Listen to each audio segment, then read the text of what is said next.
Chris here with the Kabuki Strength Team, and I'm going to go through some self-treatment for bicep tendonitis or some aggravation of that bicep insertion into the shoulder. This is really common among powerlifters. This is why we sell the products that we do with the Duffin bar and the shoulder rock. But these issues do develop. And what I'm going to show you is not rocket science by any means. It's just a matter of being able to find a way to get the right leverage on your body to apply some pressure to treat, do some fascial manipulation of the tissue. So what's really important when you're doing this type of work is relaxing. You don't want to just go in there and pound it right away. You want to come in and apply some pressure, and then slowly, as you feel it releasing, then start applying more pressure, and just working it around. You need to be able to get the tissue to relax into it, not just go in there and pound it into submission right away. So I got two baseballs duct taped together, awfully fancy here, and an incline bench. You can use one ball, or if you've got some sort of a MWAD device or whatever have you, it doesn't really matter as long as you can control it. I like the two because I can get some nice control here. I'm going to put it on the bench, and I'm going to work in that shoulder right where that bicep is going to come up right in here. And you see right here, I can let my body push into it pretty easy and let all this relax.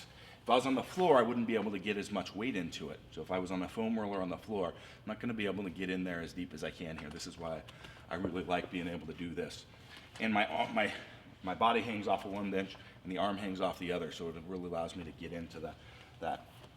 So I'll get in here and I'll find where it's at, and then I'll wait till it starts loosening up a little bit, and then I'll start working it a little bit, working around the edges of where I can find the pain, but not going into the pain.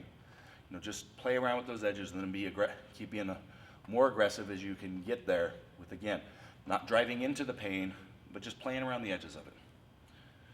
And then right there, so I can get that shoulder really good. Now, we're also going to want to get into the belly of the bicep if you've got some issues there as well. So you can do that on this bench as well. So again, right here, I can work into either head of the bicep, really be able to get in there quite well. Donnie Thompson's ex-wife can be a great one to be able to get into that bicep tissue as well, where you're laying on the floor in a complete relaxed position and putting a weight on there, or perhaps a kettlebell twisting that. Now, if you've got these issues, you're also going to want to check out our series on the tricep and ability to get in that, because you're going to want to check that tricep and see if you've got some issues in there as well. So we can do that on this bench as well. You can do that one actually pretty effectively on the floor in the same way, using your body weight with various different balls or devices, and be able to use that body weight. But I shouldn't have jumped into that one. No, you're doing good. I would just finish it off. Okay.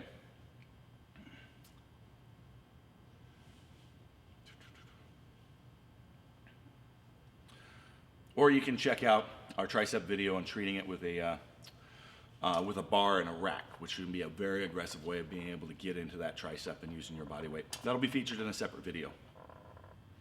So that's it, wrapping up the ways of treating the bicep and the bicep insertion into the shoulder. If you've got some aggravation there, again, you want to check out our product series as well if you're having continued issues with this, so that you can work on not having these areas aggravated.